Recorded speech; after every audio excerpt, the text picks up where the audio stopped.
Olá, pessoal, sejam bem-vindos a mais uma semana de ATPC da Diretoria de Ensino de Suzano. Sou Daniela Luzni, sou PEC de Matemática aqui do Núcleo Pedagógico. Hoje nós trouxemos para vocês uma pauta especial, as metodologias ativas de aprendizagem. Um vídeo gravado pela professora Daniela Scaletti, foi minha professora tutora do curso de Arquiteturas Pedagógicas do Instituto Jung e USP, e ela de pronto, né, ao eu realizar este convite, ela de pronto aceitou. Então, minha gratidão a você, professora, que traz essa abordagem para a gente, né, ressignificando o protagonismo juvenil, o protagonismo sênior também. Como colocar o estudante no centro do processo de aprendizagem. Como trabalhar as metodologias ativas de aprendizagem em suas aulas e entendê-las como aliadas no engajamento do estudante. Então, essa é a proposta da nossa formação. Que vocês tenham uma excelente semana, façam suas anotações, seus registros, os comentários serão via chat, né? Nós teremos interações também nos comentários ao longo do seu ATPC, tudo bem? Antes de iniciarmos o vídeo, gostaria de apresentar para vocês a professora Daniela Scaletti, mestre e doutoranda em educação, e integra o grupo de pesquisa Pedagogia Crítica, Práticas e Formação na Universidade Católica de Santos, pós-graduada em Educação Infantil, em Gestão de Recursos Educacionais, em Novas Arquiteturas Pedagógicas e Metodologias Ativas, e em reabilitação dos transtornos neurológicos e mecânicos da voz, fala e deglutição. Graduação em fonoaudiologia, possui formação pedagógica plena, foi bolsista pesquisadora na Universidade Pública de São Paulo. Durante 7 anos, atua há 13 no ensino superior. Implantou e coordenou o Núcleo de Apoio Pedagógico e Comissão de Atendimento às Necessidades Especiais em IES, na região metropolitana da Baixada Santista. Hoje, nossa convidada especial, minha gratidão a você, professora, por compartilhar seus conhecimentos conosco. Convido então agora todos vocês a assistirem. Bom estudo! Olá, sejam todos bem-vindos. Meu nome é Daniela Scaletti, eu trabalho no Instituto Jung, faço formação de professores em parceria com o Núcleo de Novas Arquiteturas Pedagógicas da Universidade de São Paulo. E foi com muita alegria que eu recebi o convite da professora Daniela Luzni para compartilhar com vocês esse momento de hoje, né, mesmo que de forma virtual, esse momento formativo que está acontecendo. E quando eu recebi esse convite, eu fiquei pensando em formas de mobilizar o pensamento de vocês, o desenvolvimento profissional de cada um de vocês, respeitando o currículo que a gente tem que colocar em prática, mas principalmente respeitando a possibilidade de autoria pedagógica de cada um de vocês. Considerando a BNCC, eu entendi que trazer alguns apontamentos sobre o protagonismo discente seria bastante adequado, uma vez que este é um dos principais eixos da base, né? Mas, como eu já disse, a minha principal preocupação recai sobre o trabalho do professor e a autoria do professor, uma vez que eu entendo o professor como um elaborador de propostas e não como um mero executor de propostas elaboradas por outros, não é? O protagonismo discente, na concepção que eu adoto, ele pode ser promovido desde que haja um robusto trabalho docente por trás, criando condições, problematizando a realidade, mediando, auxiliando o aluno nesse caminho de construção do conhecimento. Então, considerando isso tudo, eu convido vocês a refletirem um pouquinho comigo hoje, em maneiras, modelos, estratégias, metodologias. O nome pode variar bastante, mas o que eu quero é que a gente pense junto como é possível desenvolver o currículo que nos é solicitado, colocar o aluno no centro do processo de aprendizagem, como um autor do seu conhecimento, mas valorizando demais o trabalho do professor, né? Porque sem um trabalho forte do professor, o protagonismo discente ele vai ficar inviabilizado. Para organizar essa nossa conversa, eu trouxe alguns slides, só mais para conduzir o meu pensamento mesmo, para deixar registrado o que eu gostaria de conversar com vocês. Então, como eu disse, eu estou trazendo alguns apontamentos sobre como colocar o aluno no centro do processo de construção do conhecimento. Como tirar o aluno do papel passivo, de receptor de conteúdo, e colocá-lo no papel ativo, de agente, pensando ali na linha do Vygotsky, no Piaget também, nos interacionistas, né, que compreendem que o conhecimento se constrói na ação do sujeito sobre o mundo. Né? Essa ação do sujeito sobre o mundo, ela é praticamente inevitável. O que nós, professores, podemos definir dessa ação é em qual sentido essa ação se dará, né? Quais são as experiências, quais são as possibilidades que nós vamos gerar para que esse aluno interaja, haja sobre o objeto de conhecimento e construa o seu conhecimento. Então, nós, professores, vamos assumir um papel de orientadores, de mentores, mas não é só orientar o processo de aprendizagem, a gente tem que criar condições para que o aluno atue sobre o mundo, certo? E as metodologias ativas, neste momento, se configuram como o melhor caminho para isso. De qualquer maneira, o que eu quero destacar inicialmente é que eu compreendo que o professor já tem muito saber dentro dele, certo? A gente sabe, a gente tem conhecimento técnico sobre a nossa docência, então conhecemos o conteúdo que queremos trabalhar com os alunos, conhecemos a área do conhecimento profundamente, conhecemos técnicas, procedimentos, estratégias de ensino, a gente sabe o que é aprendizagem, a gente consegue identificar quando o aluno aprende, a gente sabe diferentes maneiras de fazer esse aluno aprender.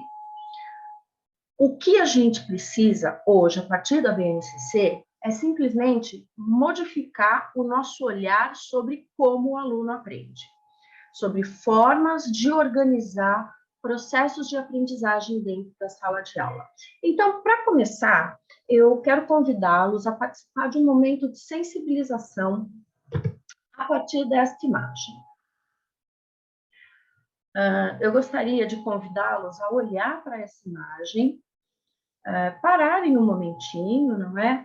E perceberem o que vocês veem inicialmente, é o primeiro contato, né? O que a gente vê nessa imagem? Em seguida, a que essa imagem nos remete? O que eu sinto quando eu vejo essa imagem? Tá? Claro que existem diferentes interpretações, cada um de nós pode interpretar de uma forma, eu posso interpretar mais ao pé da letra mesmo, eu estou vendo barcos no mar, parados, estou vendo um céu que pode ser compreendido como um céu que está se abrindo ou um céu nebuloso, com sinal de tempestades, mas eu posso ver também um horizonte à minha frente, que pode ser interpretado como uma perspectiva. Esses barcos podem me remeter a viagens. Enfim, cada um de nós vai ter a sua leitura a respeito dessa imagem. Vai ter a sua compreensão, as suas emoções em relação a essa imagem. Da mesma forma que observamos essa imagem e elaboramos pensamentos e sentimentos a respeito dela, eu os convido agora para olhar esta imagem. Olhem ali no canto esquerdo, é a mesma imagem que estava na janela aberta, só que essa imagem está sendo produzida. Esse aqui é o Darren Bridge, é um pintor ultra realista, ele faz trabalhos de hiperrealidade. Muitos relatam que, ao olhar o trabalho dele, se deparam com uma fotografia. É difícil perceber que é uma pintura, que se trata de uma pintura e não de um retrato real de de uma imagem, de um fenômeno, enfim.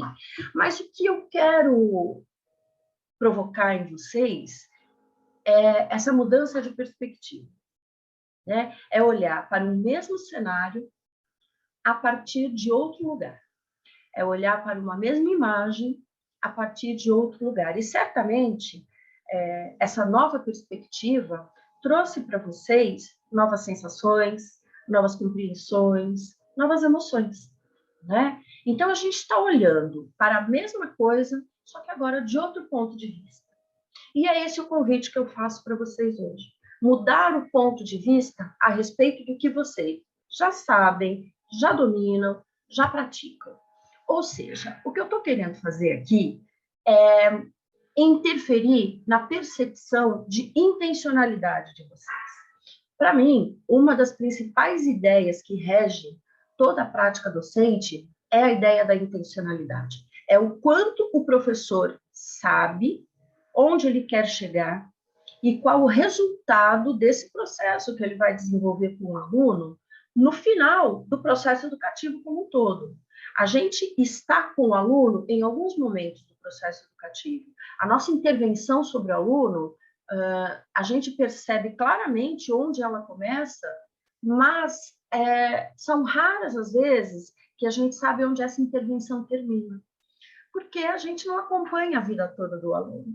Mas certamente essa nossa intervenção sobre o aluno, ela deixa marcas, ela traz respostas ao longo da vida toda do aluno, tá certo? Então, gente, trazendo agora para o campo pedagógico, eu pergunto para vocês, né, o que significa falar de metodologias ativas? Metodologias ativas, elas são um conceito, uma ideia, que já permeiam o universo pedagógico há muito tempo. O Anísio Teixeira colocou em prática na Escola Parque, na Bahia, lá na década de 30, essa ideia de metodologias ativas, que nada mais partir do pressuposto de que o aluno aprende fazendo, certo? Mas é esse fazendo que a gente precisa refletir, discutir. Não é um fazer automático, um fazer condicionado, um fazer que segue instruções de um professor, tá? Mas é um fazer legítimo, um fazer de descoberta, um fazer de significação. Tá bom? Então, vamos pensar um pouquinho agora sobre as metodologias ativas, né? O que são as metodologias ativas? De forma bem simplificada, as metodologias ativas constituem alternativas pedagógicas que colocam o foco do processo de ensino e de aprendizagem no aprendiz, tá? Vai envolver esse aprendiz num processo de descoberta, de investigação, de resolução de problemas, tá? Se a gente pudesse colocar palavras-chave para pensar as metodologias ativas, eu apostaria fortemente nas palavras interação e na palavra descoberta, tá? Claro que existem outros processos que serão desencadeados quando a gente coloca o aluno no centro do processo de ensino-aprendizagem.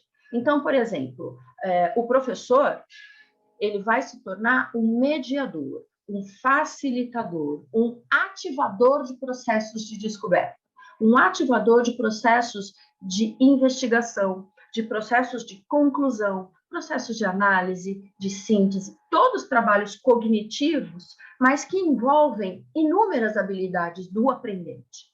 Não só a habilidade de interpretar, de memorizar, de compreender, mas habilidades de análise, de síntese, de aplicação, de crítica, não é? Então, são habilidades cognitivas que muitas vezes a escola, por ser muito rígida, por ter o conteúdo como fim, não consegue colocar em prática. O aluno, estando no centro do processo de ensino-aprendizagem, ele será chamado a refletir constantemente. Refletir sobre o que está fazendo, refletir sobre as possibilidades de resposta ao que está fazendo, né? E isso, consequentemente, vai abrindo a possibilidade desse aluno entrar num processo de construção de autonomia, tá? quando a gente fala de metodologias ativas, estamos sim pensando em trabalho coletivo, trabalho em equipe. E isso também chama o desenvolvimento de habilidades socioemocionais, que muitas vezes não cabem nos nossos planejamentos, porque a gente tem tanto conteúdo para desenvolver, é tanta aderência à perspectiva conteudista do currículo, que a gente esquece que quem está ali desenvolvendo esse currículo é o aluno e o professor, que, em primeiro lugar, são seres humanos, são pessoas, certo? É inovador, tá? É inovador trabalhar com metodologias ativas, porque, tradicionalmente, a escola, há mais de 2.000 anos, ela coloca o aluno num papel de passividade, num papel de receptor de conteúdos, e não de descobridor de conceitos, elaborador de ideias, descobridor de procedimentos, né? E as metodologias ativas, elas sugerem que, como ponto de partida para o desenvolvimento de qualquer conteúdo, a gente tome a realidade. E aí o papel do professor se fortalece, porque o professor é o sujeito que vai ensinar o aluno a problematizar a realidade, a não banalizar os fenômenos que acontecem no seu entorno, a enxergar significado nos fenômenos do seu dia a dia. Uma vez que eu enxergo significado nos fenômenos do dia a dia, eu começo a refletir sobre o significado deles, eu começo a buscar respostas para os fenômenos conflituosos. Então, é uma mudança de perspectiva, né? É deixar de olhar o processo de ensino-aprendizagem por uma linha só e começar a olhar por diferentes perspectivas, certo? Quando eu falo de metodologias ativas, eu não estou falando de uma única estratégia. Vejam quantas estratégias são possíveis a gente trabalhar nas metodologias ativas, né? E cada uma delas coloca o aluno como protagonista do processo de aprendizagem, mas, como eu falei para vocês, tem um professor muito forte por trás, um professor que conhece o que está fazendo, um professor que tem um repertório muito grande de estratégias pedagógicas e um professor que sabe exatamente onde ele quer chegar com aquele processo que está desenvolvendo com o aluno. E quando eu falo que ele sabe onde ele quer chegar, eu tenho por trás do meu pensamento as dimensões da didática que a Terezinha Rios propõe para a gente, que é a dimensão técnica, a dimensão estética, a dimensão política, né? Qual é o cidadão que eu estou formando nesse processo, e a dimensão ética, sem dúvida nenhuma. Tá? Então, são 4 aspectos que o professor deve levar em consideração para desenvolver o seu trabalho de forma a atribuir à educação maior qualidade. Tá? Dentre todos esse variado leque de metodologias ativas que a gente pode utilizar, hoje eu gostaria de falar sobre 2 com vocês. O primeiro é o PBL, ou Aprendizagem Baseada em Problemas, ABP. Em inglês, PBL, porque é Problem Based Learning, mas vocês vão encontrar na literatura ou PBL ou ABP. Tá? Tanto faz, é o mesmo nome para o mesmo processo. O PBL é uma estratégia pedagógica, tá? Que vai apresentar aos estudantes situações significativas e contextualizadas no mundo real. Com isso, gente, a gente consegue atribuir sentido para a prática. Muitas vezes a gente ouve os alunos conversando, ou a gente escuta nas nossas casas os nossos filhos, eu sou exemplo disso, eu escuto muito meus filhos falando, por que eu tenho que aprender isso? Né? E a explicação você precisa aprender isso para você ser um sujeito atuante na sociedade, né? Mas muitas vezes a gente não sabe dar essa resposta, tá? E quando a gente trabalha com situações reais, significativas, contextualizadas, né, na realidade deles, a gente vence essa barreira de por que estou aprendendo isso, para que serve esse aprendizado, tá? Então, essa é uma primeira vantagem que o PBL traz. Ao docente, mediador do processo de aprendizagem, compete proporcionar recursos, orientações e instruções aos estudantes, né? Na medida em que eles vão avançando na construção do próprio conhecimento, que eles vão desenvolvendo habilidades para resolver os problemas que a gente vai apresentar, nós, professores, estamos por trás, dando, além de sustentação para esse processo, oferecendo ferramentas, oferecendo caminhos possíveis para responder aos problemas que eles estão tentando responder. Eu costumo brincar com as alunas que passam por mim, que o trabalho do professor é 90% pergunta e 10% resposta. O professor deve colocar o aluno em situações de investigação, em situações de teste, de testagem das hipóteses que esse aluno vai elaborar. No início do trabalho, essas hipóteses podem ser bastante simplistas, mas com o nosso trabalho, com a nossa intervenção, essas hipóteses vão se tornando complexas. Então, se a gente está falando aqui de matemática, a gente começa com relações básicas do aluno com conceitos numéricos, e na medida em que esse aluno vai avançando na elaboração sobre os conceitos matemáticos, a gente vai complexificando também os problemas que a gente apresenta para esses alunos, tá? A gente tem o que a gente pode chamar de PBL tradicional, tá? O PBL tradicional, olha ali o que está falando no slide, ele vai se basear no princípio de uma aprendizagem individualizada, centrada no aluno, tá? O trabalho vai se desenvolver de forma coletiva, mas a avaliação desse aluno vai acontecer de forma individual. Então, o aluno, como mostra a imagem aqui, ele trabalha coletivamente, mas na hora do professor verificar as aprendizagens, as construções que o aluno vem desenvolvendo, isso é individual. Isso no PBL tradicional, porque nós vamos falar daqui a pouquinho numa forma diferente de trabalhar com o PBL, onde a avaliação já não acontece mais de forma individualizada. Então, vocês percebem como a gente precisa mudar a nossa perspectiva. Falar de mudanças de estratégias pedagógicas não significa mudar só a sua ação em sala de aula, mas significa também você rever diferentes conceitos, como o da avaliação, por exemplo.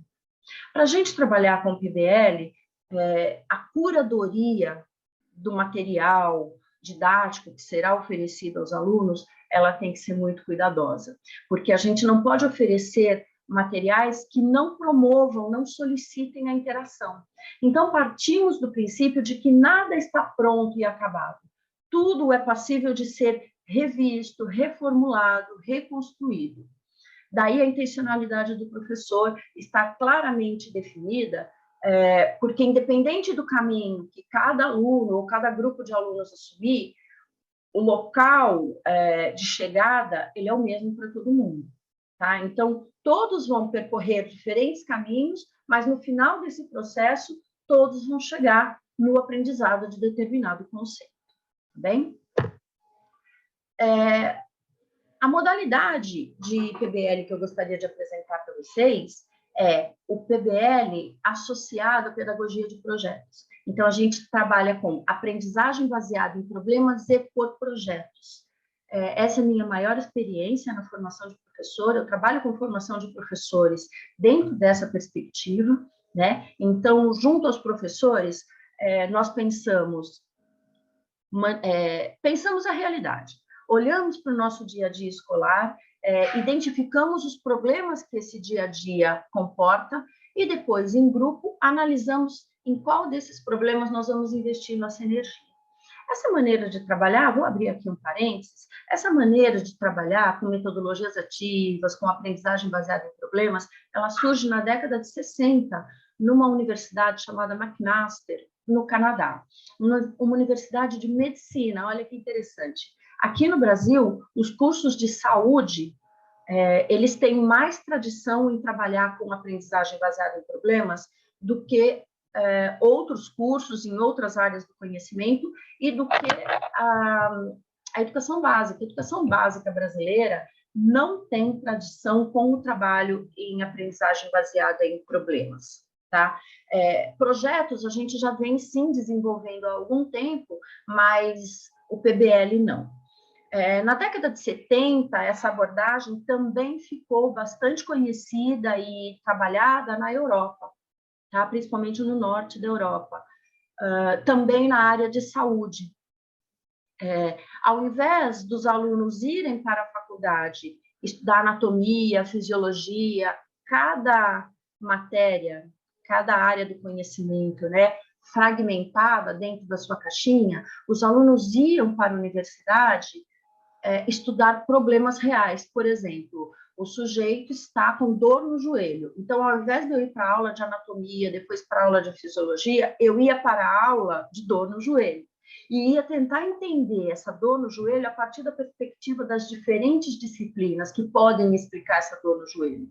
Ao mesmo tempo que eu iria investigar possibilidades para essa dor no joelho, eu também estaria pensando em como amenizar essa dor, né? Em como resolver essa dor, né? Então, vocês vejam que existe uma dicotomia entre o pensamento simplificado e o pensamento complexo, não é? Então, tradicionalmente, a escola trabalha com pensamento simplificado, porque trabalha com disciplinas, com caixinhas fechadas que não se intercomunicam. O pensamento complexo pede justamente ao contrário, pede justamente o oposto disso, pede para que a gente trabalhe com o fenômeno ao todo, com o fenômeno completo, e não com o fenômeno fragmentado em disciplinas, tá? Voltando aqui à aprendizagem baseada em problemas e projetos, nessa modalidade de metodologia ativa, a gente vai seguir os mesmos princípios da aprendizagem baseada em problemas, tá? Só que o diferencial é que todos os problemas, eles vão ser enfrentados de forma coletiva e colaborativa, não mais individualmente, tá? Mas por um grupo de pessoas. Com isso, a gente vai romper a visão de uma aprendizagem individualizada, centrada em um único aluno, tá? E precisa aderir ao princípio da aprendizagem colaborativa, que é baseada no diálogo e no trabalho coletivo.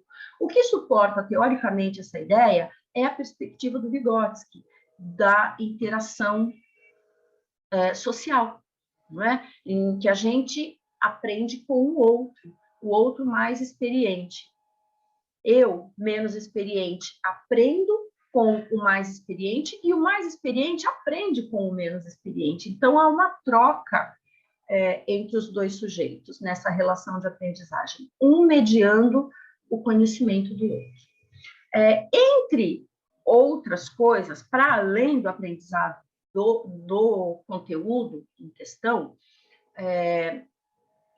a gente vai ter também uma integração entre educação e pesquisa, porque esse processo de construção do conhecimento, de co-construção, construção de conhecimento aos pares, ele envolve pesquisa.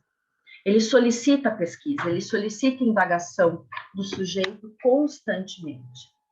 Ele solicita também criatividade, porque novas respostas a problemas existentes terão que ser construídas coletivamente, né? Com isso, a gente gera inovação, porque a inovação nada mais é do que resolver um problema de uma forma que ainda não foi tentada, não foi testada, certo? Além disso, diferentes habilidades estão envolvidas no trabalho em grupo, né? Eu preciso me comunicar bem, eu preciso alternar lideranças, eu preciso distribuir trabalhos, eu preciso colaborar com o meu colega para resolver o problema, eu preciso compreender como o meu colega pensa.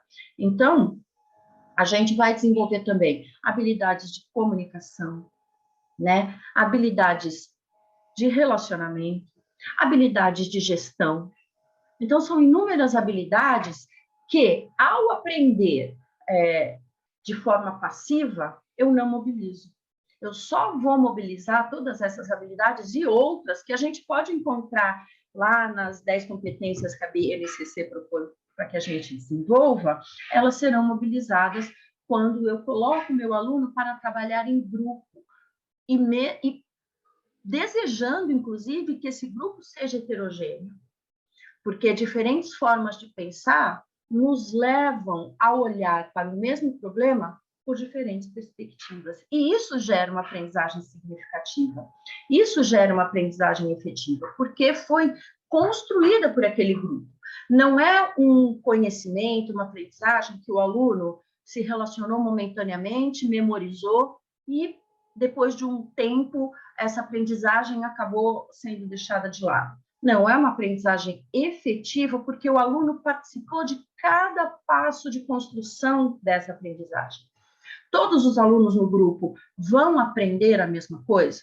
Não. Cada um vai aprender um determinado foco desse conteúdo, mas a troca entre eles permite que um se aproprie do conhecimento que o outro construiu também. E isso é muito interessante, não é? Vamos seguindo aqui. Então, vejam, né? Se a gente tiver o projeto como uma estratégia pedagógica, a gente está falando de abertura para o novo. Porque a gente, como eu disse para vocês agora há pouco, a gente sabe onde a intervenção começa, mas não sabe onde ela termina. Quantas vezes a gente planejou uma aula, começou do jeito que a gente queria, mas em interação com os alunos, essa aula caminhou para um lado inesperado. E aí entra, mais uma vez, a robustez da formação do docente para que ele tenha condições de acompanhar esses caminhos inesperados que vão surgir durante a nossa aula, né? Então, há uma abertura para o novo quando a gente toma o projeto e a aprendizagem baseada em problemas como estratégia pedagógica, né? Existe também uma perspectiva de ação voltada para o futuro, né? Visando a transformação da realidade. Então, não é algo... quando a gente trabalha com PBL, nós não estamos falando de algo pronto, acabado, que ao aluno cabe apenas compreender.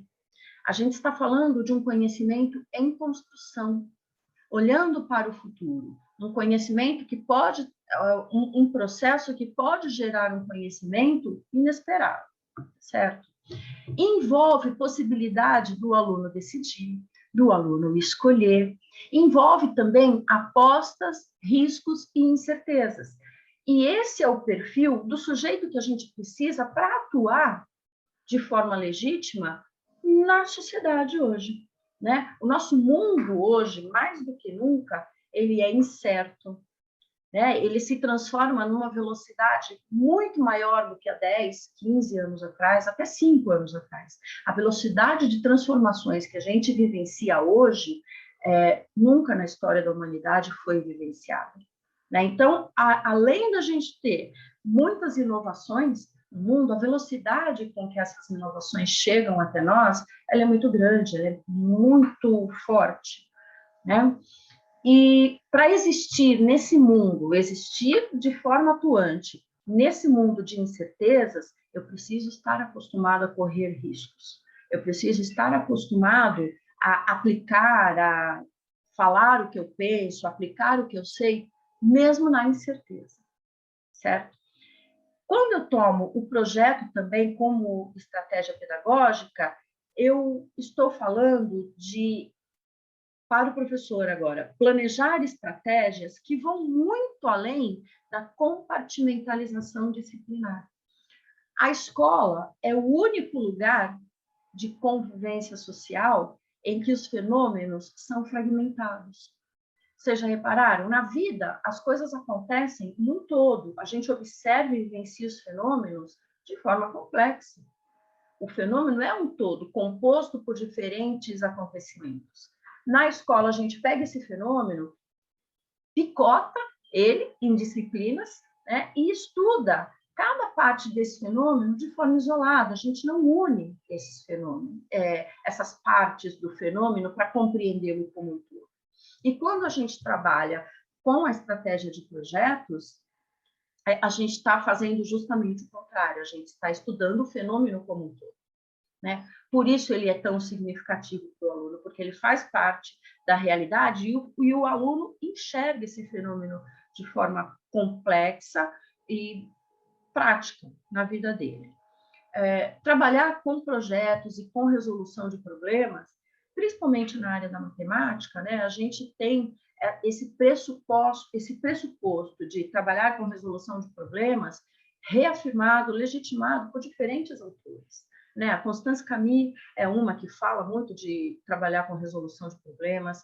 A Célia Pires é outra autora que também fala de trabalhar com resolução de problemas para a construção de conceitos matemáticos. Então, o PBL vem muito no diálogo com esses autores que explicam como o aluno constrói o conhecimento matemático e dão percursos para que ele percorra e participe dessa construção. Não é? Além do PBL, eu gostaria de falar para vocês também um pouquinho sobre a cultura maker. A cultura maker, ela vai enfatizar o aprender fazendo, assim como o trabalho por projetos, né? A cultura maker pode estar dentro desse trabalho com projetos, né? O que é a cultura maker? Utilizar o conhecimento que você está construindo na escola para construir algum artefato, né? Para construir algum produto realmente, tá? Olha ali o que diz o primeiro tópico que eu coloquei. A filosofia e metodologia maker enfatiza o aprender fazendo no ambiente social e a construção de artefatos, certo? Ela enfatiza também uma aprendizagem informal, que vai se dar em rede, na coletividade, que vai ser liderada por pares. É uma aprendizagem compartilhada. Olha agora que ponto importantíssimo, motivada pela diversão e pela autorrealização. Por muito tempo, a ideia de diversão esteve dissociada da ideia de aprender na escola. E por que que isso acontece? A gente já parou para pensar por que aprender precisa ser chato? Não é chato. É o que tem de mais legal na vida do ser humano. Conhecer as coisas, aprender as coisas, saber solucionar um problema, né? Então, a cultura maker aparece dentro da escola como uma importante alternativa para trazer diversão, para trazer descontração, para trazer autorrealização. Na medida em que você consegue construir um artefato, né? Seja lá o artefato que seja, isso é muito gostoso, isso é muito bacana, isso fortalece, isso motiva, isso atribui sentido ao que está sendo construído. Os projetos dos alunos em uma cultura maker devem estar profundamente conectados com problemas significativos e projetar soluções para esses problemas pode ser fonte para transformações educacionais e para o empoderamento das pessoas e da comunidade. Então, gente, é atrás disso que a gente vai, não é? O que a gente deseja é que os nossos alunos saiam do encontro conosco fortes, empoderados, conscientes de que eles podem participar da sociedade, que eles não precisam apenas assistir o que acontece no mundo, mas que eles têm condições de intervir nesse mundo, né? Eticamente, claro, vamos trabalhar com esses alunos para que eles façam essas intervenções em nome do bem comum, em nome da sociedade, da coletividade, né? Isso politicamente falando, eticamente falando. Mas é muito importante que a gente auxilie esse aluno, por intermédio das nossas intervenções, a reconhecer a realidade na qual ele está inserido, identificar os problemas que se apresentam a ele nessa realidade e que ele tenha certeza de que ele pode intervir nessa realidade, transformando essa realidade para melhor, para o que seja melhor para ele, não é? Finalizando aqui a nossa conversa, eu deixo duas sugestões. A primeira é de um blog, tá? Que vai trazer mais detalhadamente como a gente pode trabalhar com metodologias ativas para ensinar matemática. É um blog muito interessante. Matemática não é a minha área, por isso que eu deixo essa sugestão, tá? Para vocês poderem ir lá dar uma olhadinha nesse blog. Tem vários vídeos falando sobre isso, e deixo também uma segunda sugestão que fala sobre a cultura maker, para que vocês também possam ver experiências reais de como a cultura maker pode ser uma forte aliada da matemática na educação básica. Com isso, eu encerro a minha fala. Espero ter conseguido mobilizar algumas reflexões para vocês, ter conseguido deixar aí assuntos para que vocês dialoguem, para que vocês levem para cada unidade escolar, para cada escola onde vocês atuam, para que isso seja um assunto dos próximos planejamentos, né?